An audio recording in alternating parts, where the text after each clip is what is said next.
to the Bean Ninjas podcast, where you get an all-access pass to see what happens behind the closed doors of a fast-growing global bookkeeping and financial reporting business. On this episode of the Bean Ninjas podcast, I am joined by CEO and co-founder of Bean Ninjas, Meryl Johnston. This week we are talking about building a profitable business on a foundation of freedom. And Bean Ninjas has achieved that goal with their 100% remote workforce. We discuss their tech stack and communication systems so they're able to maintain communication with all of their team members, who, by the way, are located in multiple time zones in several different countries. I believe it's 6 different countries right now.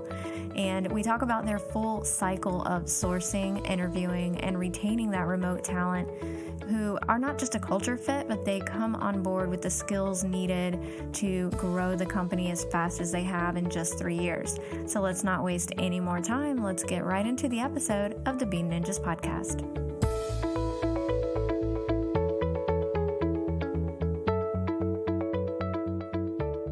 Welcome to another episode of the Bean Ninjas podcast. I am Elizabeth Powers here with my co-host, as always, Meryl Johnston. Hi, Meryl.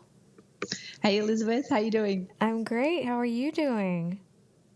Yeah, doing well. It's been an interesting week. I'm speaking at a conference next week called the Pilbara Business Boot Camp, and I've been preparing my presentation, which is growing a global business from regional Australia. That's what I've been working on this week. Excellent. I hope that we are able to link to that in the show notes. Are they going to have, do you know if they'll have cameras? Will we be able to access it when it's over? I don't think they're recording it, but I'll definitely get some photos and write a summary of the presentation that I do. That would be great. I would love to see it. And then we'll probably end up doing an episode over it because I'll have 500 questions. So I'm really excited about this week's topic. It is one of my personal passions, and that is building a remote workforce. And I love what you said about Bean Ninja's remote workforce specifically, which is that you built a remote workforce, and for you, it was building a profitable business on a foundation of freedom. And it kind of blew me away because it's not too often that you hear anyone in management or especially executive leadership at companies talking about freedom. And I don't know why we don't all talk about it more. It is the reason we go to work. But explain to me what that means to you. When you said that you wanted to build a profitable business on a foundation of freedom, what exactly is a foundation of freedom to you? To me, there's a couple of different elements of freedom. One is freedom of time, which is having the freedom to spend your own time how you choose. And that might be spending it on interesting work projects. It might be with hobbies, surfing, or it might be with family. So having control over your time. Another is financial freedom. And that, I think that relates to having freedom over your time, because if you're financially free, then you can make those decisions. And then the last one was freedom of location. So having the ability to live wherever I wanted in the world and run a business from there, and the ability to move around too. And Bean Ninjas was built with the goal of achieving all 3 of those different kinds of freedom while running a business. And so a lot of the decisions we've made in the early days and now come back to that. And I love, I think, the most about how you've built your remote workforce at Bean Ninjas. You know, a lot of companies build it because it's more cost effective. You know, you can outsource to parts of the world where you can pay someone a lot less.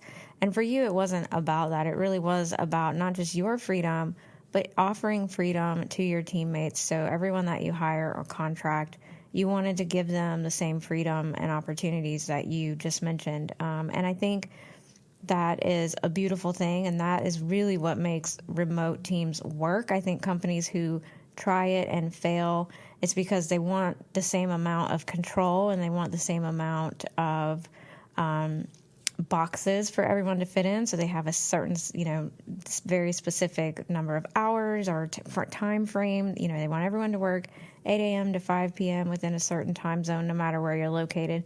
And those, I think, are the companies that fail because they're not thinking of, the benefits of a remote workforce for themselves and for their team. And for you, it really was about giving that to everyone that you bring in to the team. And I know that you focus a lot, talk a lot and encourage your team to try things like yoga and mindfulness. And I think all of that is a really big part of it. Tell me about, a lot of people, it's easy, of course, to find sort of the negative or the downside in anything. And a lot of people will first talk about the difficulties of hiring anywhere, someone who's a team of people that are just all over the world. What are the benefits of it to you? Besides being able to have freedom for yourself, what about an internationally located team is good for Bean Ninjas? Initially with freedom, that was something that I wanted, but then I realized that my goals aren't unique. There's a lot of other people out there that want to have those same things and have freedom over their time, and they also want to do interesting work and they care about their work. And I realized that there was a group of people who had similar values to me and who wanted that in their own lives that would actually make great team members for Bean Ninjas. And we now have people that are based in 6 different countries around the world who share those same values, where they really care about doing great work, but also they wanted to have control over their time. And so we don't have set office hours. We have roles that have responsibilities and accountabilities, and everyone in the team has the ability to make choices around where and when they were working. And a major benefit to Bean Ninjas is that not only have we attracted people with similar values, but also the talent pool is so broad because we're able to attract people from all over the world who are great at what they do, who would like to work at Bean Ninjas. Yeah, so you're not just hiring the best in Australia, you're hiring the best in the world is what you're able to do, which is, to me, one of the biggest and most obvious benefits of hiring remote teams. Tell me a little bit, so you're hiring a remote team, you want everyone to have freedom, you don't require set business hours, but there are some things that you have to have in place to be prepared for that. One of them, of course, is going to be your systems, your tech stack, how you're going to communicate. What do you have in place? How do you use it? And why do you think it's the best tool for what you're doing? We use a number of different tools, but everything is in the cloud. And I think we were lucky in some respects that Ben and I lived in different cities when we first started the business, which meant we were forced from day one to have everything run in the cloud so that we could access it. And then when we hired staff, it made it easy to just continue on from that. So we obviously use Xero for our cloud accounting. We use Slack for internal chat, Help Scout, which is our help desk type tool where we manage all of our client communication. We do a Zoom call, so we try and do video calls internally rather than just audio calls so that we're building relationships even if we're not, and we can see each other even if we're not based in the same office. And then we use Google Drive to store our files. So there's a number of other tools we use too, but I'd say they're the main ones. Oh, I didn't mention Rike, which is our project management tool. In our last episode, we were talking about your internal accounting, and one of the things that you said was really important for keeping cash flow top of mind in all of your team is that you have these weekly meetings where you're going over debt. They're weekly debtors meetings, I think you called them. How does that work when you have a weekly meeting, and not just specifically that one? I'm sure you have other meetings on a weekly, bi-weekly, monthly basis. So you have, some of your team members, I imagine, are literally, it's the middle of the night when it's, 8 a.m. or 10 a.m. for you. How are you able to have everyone on board for these team meetings and kind of get everyone to be awake and coherent and participating in meetings? How do you make that happen? It is challenging. So in the example of the debtors call, we've got someone in the US. We also have European time zone and Australian time zone, which means that the two of us in Australia, it's a 7:15 a.m. call for us, and it's a late evening call in Europe. And so we're aware of that, and we try not to have too many meetings that have those 3 time zones because it's just so awkward. But in that case, the 3 managers are based in those different time zones. So we only have that meeting once a week with all 3 of us, and it is challenging, and the time zone isn't great. But because we provide that flexibility with different hours, the team also understands that sometimes we need to work odd hours just so that we can connect with other team members. The challenge there is whole team meetings because the time zones don't work well with everyone. But one-on-one meetings are easier to schedule. And so we do try and a one-on-one meeting into the US or into Europe, we can normally get that without it being too far out of regular business hours. And it's difficult to have whole team meetings. We do have Wayne from our teams organising what's called a lunch and learn. We call it a lunch and learn, which is a monthly training session, but it's really not lunch for anyone. It's more like breakfast in the Australian time zone. So people are going to have coffee or a glass of wine, something like that. Yes, depending where they are. Right. And I find too, even with myself, I've worked remotely for about 5 years now, and I see it in myself to a greater degree than when I was working, in an office. And that is, like you said, it's the trade-off and the team, because you do have this flexibility and freedom. If I need to go, at 11 o'clock in the morning and go do something personal, but I have to hop on a call at 9:30 at night, I really don't mind it because I do have that flexibility, and there's so much more flexibility for me to go do what I need to do in what was typical business hours than there is, a manager or someone needing me to hop on a call at odd hours. And I think that is a part of building a remote team of people that understand what remote work life is like. And, understanding that there is a little bit of give and take, but I mean, as an employee, I can definitely say it is far more beneficial to me, to have to hop on an odd hours call from time to time, and then have flexibility throughout my day. So I love that. And I'm sure that your team is probably, just enjoy it. It is fun. Let's see, about 6 o'clock at night for me. I'm on the East Coast in the US and you're in Australia. So I think it's like is it close to 9 a.m. your time, right? Yeah, 8 a.m. Yeah, 8 a.m. So we're able to do it. And for those of us that work remotely, it quickly becomes second nature. You just kind of work, the hours you want to work. And then when you have to hop on a call, you hop on the call and it's fine. So I think it is far and away worth every single bit of what you get for remote work. So that's a little bit about your tech stack, and I definitely want to include all of those in the show notes for anyone that's building a tech stack or getting ready to transition into a remote team.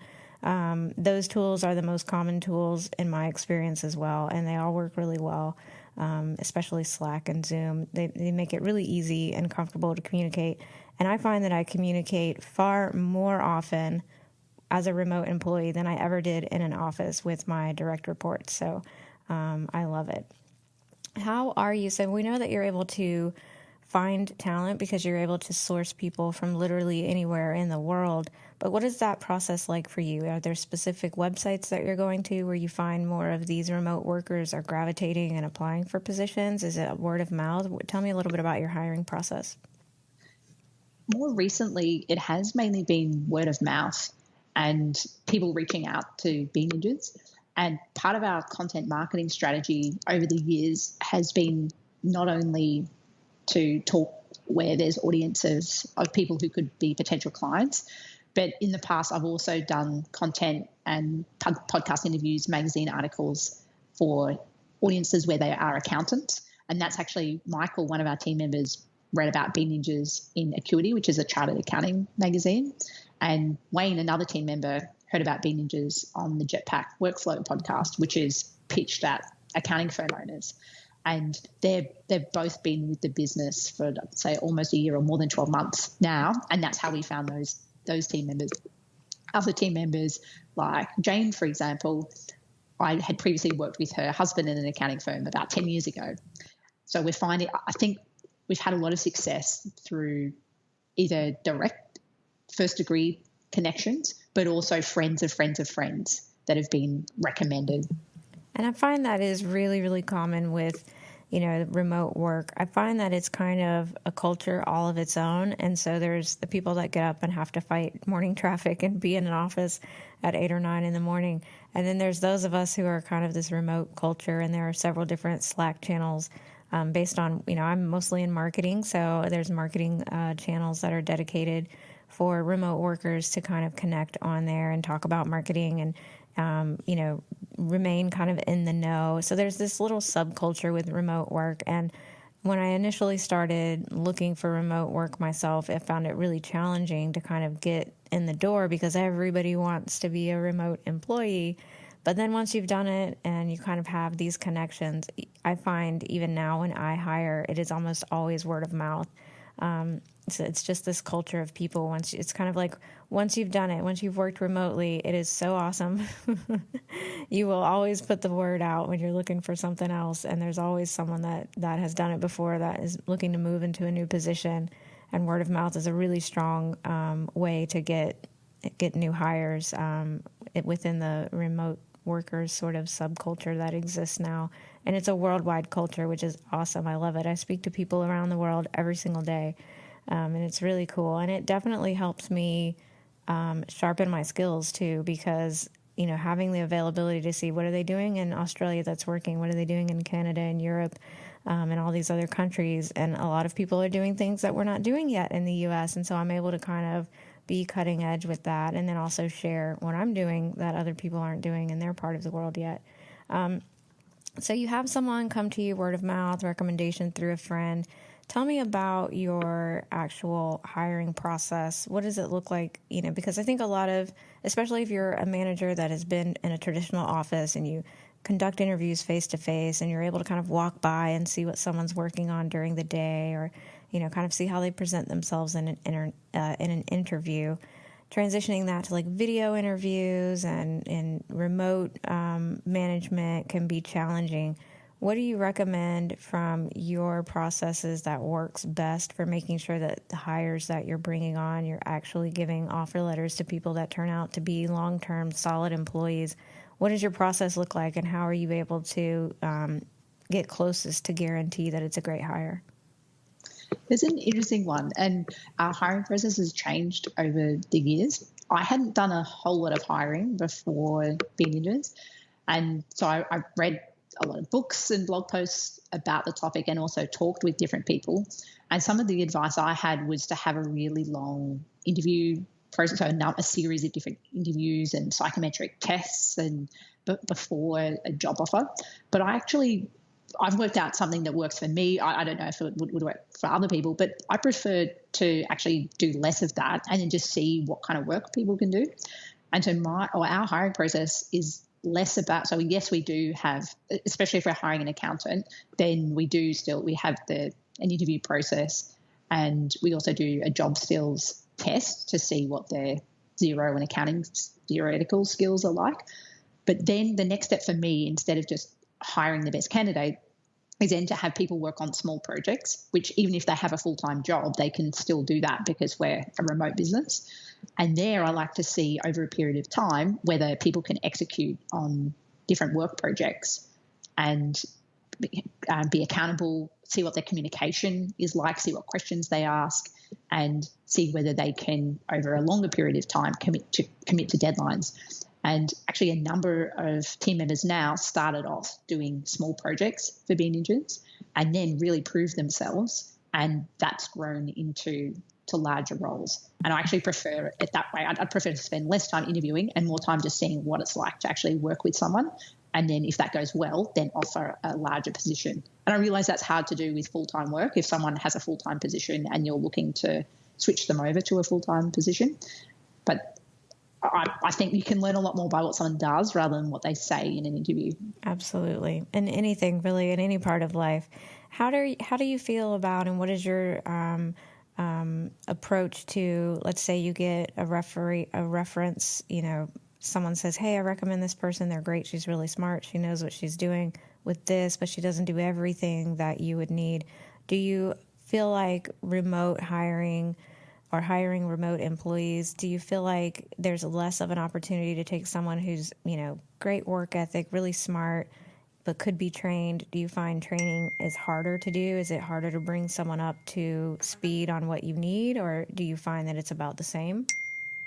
I think it is more difficult. I've heard in other businesses of people hiring apprentices successfully. And in the very early days of Bean Ninjas, we had an intern. But I think our attitude now is to hire experienced people who can already do the role well and then bring them into a remote environment and have them excel. So for example, we don't hire accounting graduates. We hire people with 5 to 10 years experience so that we don't have a big learning curve. And we love training and care about people's development. So maybe down the track when we're a bigger organisation, we could take less experienced people in the team. But as a small business, we just haven't had the ability to really train people from scratch. Sure. So, and do you feel like that is more because you're a small business, or is that more reflective of hiring remotely? I think it's both. As a small business, we don't have the budget to pay for that learning curve for someone. We want someone already that has been through that training and can do their job well. But it's also a lot more difficult to train when you're not sitting right next to someone. And we have other processes in place to train, but it's definitely more difficult when you're not right there. Sure. And we do try and get around that. So when we hired our 2 new team members in Serbia earlier this year, we sent Tom, their manager, out to Serbia for a week to spend time with them. But again, they were already very experienced accountants, very experienced with Xero. So the training was more about our processes, not on how to do accounting or how to use Xero. And that kind of brings me to my next question, which is, so you found the right hire, you've sorted out the negotiations and details. What if you're hiring people that kind of already know what they're doing, what is your onboarding process and what's their first day or first week on the job with Bean Ninjas look like? We've recently redone our onboarding process, and we've realised it's really important for the lead up, so the signing of the contract, for all of that communication to be really clear, and then for that first day to go really well. And we have an onboarding document which outlines what the direct manager's responsibilities are for that first day. And every new team member gets a buddy as well, who's not their manager, someone else that they can talk to or ask all those silly questions that come up about how you do something or what the culture is. Sure. So that first day has a lot of structure of different things that the manager will run through. If we can meet in person, then we'll take the team member out for a dinner or lunch to welcome them to the team. And then during that first week, we'll try and set up a number of one-on-one calls. And we actually, while the team's still small, there's 12 of us at the moment, we're actually trying to have every team member have a brief one-on-one call with a new team member so that everyone has met everyone. I guess similar to how you do in an office, you take someone around to meet everyone. And that way, down the track, if there's questions that come up, the new team member will already feel like they have met everyone in the team and feel comfortable reaching out to talk about whatever that particular issue is. So already just starting off, making sure that everyone is comfortable with communicating and they have a familiarity with who it is they'll be communicating with. I think that's really important in remote work when you're not able to do that face-to-face introduction. It is nice to have, even if it's just a 10-minute call with kind of each person that's at least in your own department. That's always nice because then you don't feel like you're this random person slacking them out of the blue. Tell me a little bit. So you bring these new people on, and you're hiring mostly pretty experienced people because you're a small business and you don't really have the bandwidth and budget for training, which most small businesses don't. Tell me a little bit about, and I know you have a great team of people that, people you hire, you have a really great percentage of people that stay on board, so you don't really have much churn. How are you building out development plans and kind of managing? Tell me a little bit about the almost quarterly management of employees in general. How do you structure that? Are they all reporting to one specific manager in their team? And is that manager kind of going through goals for them and KPIs that they need to meet on a quarterly basis to kind of track their success in their role? At the moment, we do have development plans in place for different team members. At the moment, it's still not as structured as it could be. And I manage the development for the managers within the business, and we're still implementing that for them to do that with their teams. And the way I handle development with different team members within the business is we look at we try and look holistically at what their career goals are, but that also fits into what their lifestyle goals are. So if they're wanting to have a family in a few years or buy a house or wanting to work from somewhere different, what they want their work hours, do they want to work harder now and then less hours later when they have a family? So we try and talk about what they are picturing or what they want their life to look like in a couple of years' time. And then based on that, we also talk about what kind of role they're aiming to grow into. And that comes back to one of our values. We, as Tom from our team kindly pointed out, our values are the acronym FAT, which is freedom, always growing, and trust, which relates to integrity. And so that always growing is we part of our culture is that everyone is always trying to improve and make incremental improvements to their role, but also strive for improvement and development. And so part of that is looking at where they want to be in a couple of years, and then we break that down into different skill sets and areas that they might need to get experience or exposure to and where they would need different training. And so there's a strategy behind different elements of the business they're getting exposed to. So, for example, Michael, who's an accountant in our team, he's wanting to build up some of his skills. So it's actually useful for him to get involved in some of the marketing in our business. So he runs some of our social media and drafts our weekly newsletter.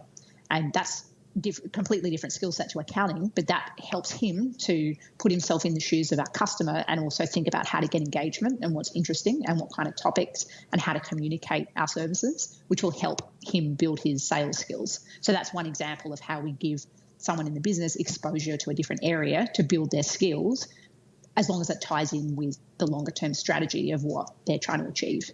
I think I love that you make it a real dialogue with your employees about, do you want to work harder now and work a little bit less once you have a family? I don't think anyone's ever asked me, like, how do I want my work hours to kind of coincide, or just my level of work or whatever you would call that, how I want that to coincide with what I want in my personal life in a few years. I think that speaks volumes about your leadership and how much you care about your employees, and that you really do see them as someone that's here for the long term, and you're helping them plan for that, which is amazing. I love that. And I think that has a lot to do with why you're able to keep remote team members on board as long as you do, because they do feel very much kind of like part of a family, because those are conversations you do have with a family member. So I think that's really, really neat. Tell me a little bit about kind of going more into things like dialogue, but communication in general. A lot of managers feel like having remote team members, communication will be difficult because a lot of them are doing communication via Slack or email, and those things can be misread, misinterpreted. You sort of lose, the audible that goes with it to kind of help you understand the mood someone's in when they're communicating whatever it is they're communicating. How do you avoid some of those pitfalls, and how do you train your staff to also use those tools appropriately and, kind of make sure that everyone's always on the same page, or at least clearly understanding each other? I think the first one comes back to intent.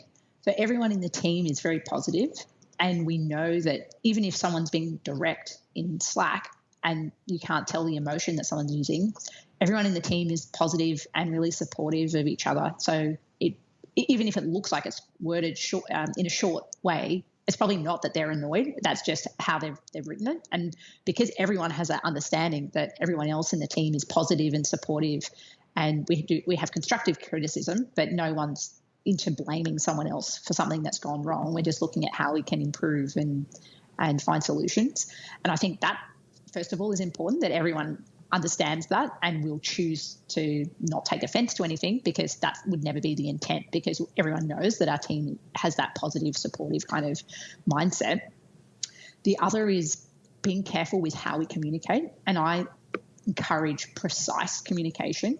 So instead of saying, can you upload this file, if you're communicating on something like Slack, you would need to be more specific than that, so that there's no backwards and forwards, especially between time zones, and no wasted time. So instead, you would phrase that as, can you please upload bank account file A to Dropbox and send me the link in Slack once you've done it.